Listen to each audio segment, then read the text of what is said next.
ನಮಸ್ಕಾರ Karnataka, welcome to Ashwavega. ನಾನು ನಿಮ್ಮ ರಾಘವ ಸೂರ್ಯ. ಕಳೆದ 2 ದಿನಗಳಿಂದ ರಾಜ್ಯದಲ್ಲೇ ಒಂದು ಸೂತಕದ ಛಾಯೆ ಆವರಿಸಿದೆಯಾ ಅನ್ನುವ ಪ್ರಶ್ನೆಗೆ ಇಂಬು ಕೊಡ್ತಾ ಇದೆ ಚೆನ್ನಮ್ಮ ದೇವೇಗೌಡರ ಒಂದು ನಿಧನದ ವಿಚಾರ.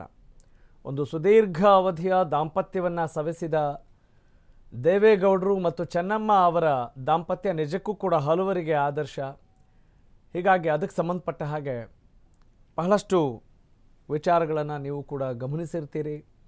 ಯಾವ ರೀತಿ ತಂಡೋಪತಂಡವಾಗಿ ಸ್ವಯಂ ಪ್ರೇರಿತರಾಗಿ ಅವರ ಗುಣಗಾನ ಮಾಡ್ತಾ ಇದ್ದಾರೆ. ಅಂದರೆ ವಿಧಿವಶರಾಗಿರುವಂಥ ಚೆನ್ನಮ್ಮ ಅವರು ಎಷ್ಟು ದೈವಭಕ್ತಿಯಿಂದ ಇದ್ದರು, ಹೀಗೆ ಅನೇಕ ವಿಚಾರಗಳನ್ನು ನಾವು ನೀವೆಲ್ಲ ನೋಡಿದ್ದೀವಿ.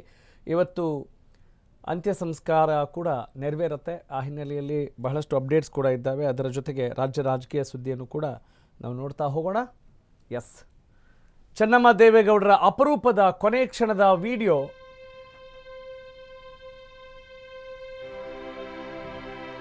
ಬಹಳ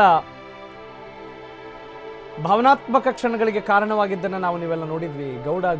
ಗೌಡತಿಯ ದಾಂಪತ್ಯ ಹೇಗಿತ್ತು ಅನ್ನೋದಕ್ಕೆ ಇದೊಂದು ಉದಾಹರಣೆ. ಹಾಗೆಯೇ ಬಹಳಷ್ಟು ಜನರಿಗೆ ಸ್ಫೂರ್ತಿ ಅಂತ ಹೇಳಿದರೂ ಕೂಡ ಖಂಡಿತವಾಗ್ಲೂ ಕೂಡ ತಪ್ಪಾಗೋದಿಲ್ಲ. ಆಸ್ಪತ್ರೆಗೆ ಹೋಗುವ ಮುನ್ನ ಲವಲವಿಕೆಯಿಂದ ಯಾವ ರೀತಿ ಇದ್ದರು ಚೆನ್ನಮ್ಮ ಅವರು, ಅವರ ಬೆನ್ನು ತಟ್ಟಿ ಧೈರ್ಯ ಹೇಳಿ ಕಳಿಸಿದಂಥ ಆ ದೇವೇಗೌಡರ ಆ ಕ್ಷಣಗಳು ನಿಜಕ್ಕೂ ಕೂಡ ಎಂಥವ್ರಿಗೂ ಕಣ್ಣಂಚಲ್ಲಿ ನೀರು ಬರುತ್ತೆ. ಮನೆಯಿಂದ ಹೊರಡುವಾಗ ಚೆನ್ನಮ್ಮ ಅವರು ಪತಿಯೇ ಪರದೈವ, ಪತಿಯೇ ಸರ್ವಸ್ವ ಅನ್ನುವ ರೀತಿಯಲ್ಲಿ ಕಾಲು ಮುಟ್ಟಿ ನಮಸ್ಕಾರ ಮಾಡಿದ್ದನ್ನು ನಾವು ನೀವೆಲ್ಲ ಸ್ಮರಿಸಬಹುದು. ಬಾಳೆಹಣ್ಣು ತಿಂದಂಥ ಕೈಗಳಲ್ಲೇ ಪತಿಗೆ ನಮಸ್ಕಾರ ಮಾಡಿದರು. ತದನಂತರ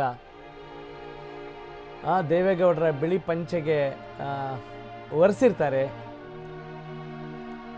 ಕೈ ಬಾಳೆಹಣ್ಣು ತಿಂದಾಗ ಅಂಟಾಗಿರುತ್ತಲ್ಲ, ಗಂಡ ಹೆಂಡತಿ ಅಂದರೆ ಹಿಂಗಿರಬೇಕು ಅನ್ನುವ ಒಂದು ವಿಡಿಯೋ. ಇದು 5 ದಿನಗಳ ಹಿಂದಿನ ಅಪರೂಪದ ವಿಡಿಯೋ ನೋಡಿ. ಇವತ್ತು ಆ ಚೇತನ ಇವತ್ತು ದೊಡ್ಡ ಮಟ್ಟದ ಶಕ್ತಿಯಾಗಿ ಇನ್ಸ್ಪೈರಿಂಗ್ ಸೋಲ್ ಅನ್ನೋ ರೀತಿಯಲ್ಲಿ ನಾವು ನೋಡ್ತಾ ಇದ್ದೀವಿ. ಬದುಕಿರುವಾಗ ಅವರ ಎಲ್ಲ ದೈವಭಕ್ತಿ, ಅವರ ಶ್ರಮ, ಅವರ ಶರಣಾಗತಿ ಎಲ್ಲವನ್ನು ಕೂಡ ಗಮನಿಸಿರ್ತೇವೆ. ಆದರೆ ಇವತ್ತು ಇನ್ನು ನಾವು ಚೆನ್ನಾಗಿ ಜೀವನವನ್ನು ನಡೆಸ್ಬೋದಾ ಅಂತ ಎಲ್ರಿಗೂ ಕೂಡ ಇನ್ಸ್ಪೈರ್ ಆಗ್ತಾ ಇದೆ. ಅಂತಹ ಒಂದು ಅಪರೂಪದ ಕ್ಷಣಗಳು.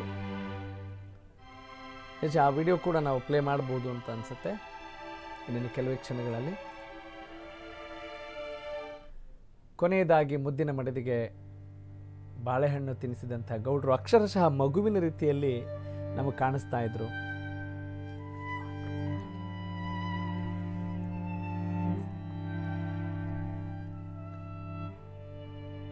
ನೋಡೋಣ ಆ ವಿಡಿಯೋ ನೋಡಿ. ಇದು ಮನೆಯಿಂದ ಹೊರಟಾದ ಮೇಲೆ ಆಸ್ಪತ್ರೆಗೆ ಸೇರಿಸಿದಾಗ ಯಾವ ರೀತಿ ವಾತಾವರಣ ಇತ್ತು ಅನ್ನೋದನ್ನು ಗಮನಿಸಿ ದೇವೇಗೌಡರು ಯಾವ ರೀತಿ ಆರೈಕೆ ಮಾಡ್ತಾ ಇದ್ದಾರೆ ನಾವು ನೋಡ್ಬೋದು.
ಅಂತ ಅನ್ನಿಸ್ತಾ ಇದ್ದೀರಿ. ಅಂಥ ಒಂದು ಮನಮುಟ್ಟುವಂಥ ಭಾವನಾತ್ಮಕ ಕ್ಷಣಗಳಿಗೆ ಕಾರಣವಾಗುವಂಥ, ನಮ್ಮೆಲ್ಲರಿಗೂ ಕೂಡ ಸ್ಫೂರ್ತಿ ಆಗುವಂಥ ಒಂದು ವಿಡಿಯೋ ಕಂಡ್ರೆ ಇದು ನೋಡಿ. HD ದೇವೇಗೌಡರು ಸುದೀರ್ಘ ಅವಧಿಯ ದಾಂಪತ್ಯ ಜೀವನದಲ್ಲಿ ನಾವು ಹೆಂಗೆ ನಡ್ಕೊಂಡಿದ್ದೀವಿ ಅಂತ ಬಾಯಿ ಬಿಟ್ಟು ಹೇಳಬೇಕಾಗಿಲ್ಲ. ಅವರ ಆ ಒಂದು ಮಾತಿತ್ತಲ್ಲ, ಮಗುವಿಗೆ ಪ್ರೀತಿಯಿಂದ ಸಮಾಧಾನಪಡಿಸಿ ಊಟ ಮಾಡಿಸ್ತಾರಲ್ಲ ಅಮ್ಮ, ಆ ರೀತಿಯಾಗಿ ನಮಗೆ ನೆನಪಾಗ್ತಾ ಇದೆ. ನಾನು ನಿನ್ನ ಜೊತೆ ಇರಬೇಕೋ ಬೇಡವೋ ನೋಡಿ, ಹಿಂಗೆ ಯಾರಿಗೆ ಹೇಳ್ತಾರೆ? ಮಕ್ಕಳಿಗೆ. ಮಗು ಅಕ್ಷರಶಃ ಚೆನ್ನಮ್ಮ ಅವ್ರು ನೋಡಿದರೆ ಅಲ್ಲಿ ಮಗುವಿನ ರೀತಿಯಲ್ಲಿದ್ದಾರೆ. ದೇವೇಗೌಡರು ನೋಡಿದರೆ ತಾಯಿ ಥರ ನೋಡ್ದಂಗೆ ಆಗ್ತಾಯಿದೆ ಆ ಕ್ಷಣಗಳನ್ನು ಗಮನಿಸಿದಾಗ. ಆಮೇಲೆ ಅವರು ನಮಸ್ಕಾರ ಮಾಡಿ ತೆರಳಿದಂಥ ಆ ವಿಡಿಯೋ ಮಾತ್ರ ಬಹಳಷ್ಟು ಹೃದಯ ಸ್ಪರ್ಶಿಯಾಗಿರೋದು ನಾವೆಲ್ಲರೂ ಕೂಡ ಅದನ್ನು ಗಮನಿಸಬಹುದು. ನಿಜ, ಇಂತಹ ಒಂದು ಸಾರ್ಥಕ ಜೀವನಕ್ಕೆ ಕಾರಣಕರ್ತರಾಗಿದ್ದಾರೆ ವಿಧಿವಶರಾಗಿರುವಂಥ ಚೆನ್ನಮ್ಮ ದೇವೇಗೌಡರು. ಅಂದರೆ ಅವರ ಕುಟುಂಬದಲ್ಲೆಲ್ಲರೂ ಕೂಡ ಒಳ್ಳೆಯ ಸ್ಥಾನಮಾನಗಳನ್ನು ಗಳಿಸಿರುವಂಥ ಒಂದು ದೊಡ್ಡ ಕುಟುಂಬಕ್ಕೆ ಕಾರಣವಾದಾಗ ಹೆಣ್ಣು ಸಂಸಾರದ ಕಣ್ಣು, ಹೆಣ್ಣು ಸಮಾಜದ ಕಣ್ಣು ಅನ್ನುವ ಆ ನಾಣ್ಣುಡಿಗಳೇನಿದ್ದಾವಲ್ಲ, ಆ ಉಕ್ತಿಗಳೇನಿದ್ದಾವಲ್ಲ, ಅವುಗಳನ್ನು ಜ್ಞಾಪಿಸುವ ಹಾಗೆ ಅವರ ಜೀವನದ ಪರಿ ಇದೆ ಅಂತ ಖಂಡಿತವಾಗ್ಲೂ ಹೇಳ್ಬೋದು ಅಂತ ಅನಿಸುತ್ತೆ. ಏನೋ ನಿಧನರಾದಾಗ ಸುಮ್ಮನೆ ಹೊಗಳ್ತೀವಿ ಅನ್ನೋದನ್ನು ಅಲ್ಲ, ಫಾರ್ಮ್ಯಾಲಿಟೀಸ್ಗೇನೋ ಹೇಳ್ತಾ ಇಲ್ಲ ಅನ್ನೋದನ್ನು ಇವತ್ತು ನಾವು ರಿಜಿಸ್ಟರ್ ಮಾಡ್ತಾ ಇದ್ದೇವೆ.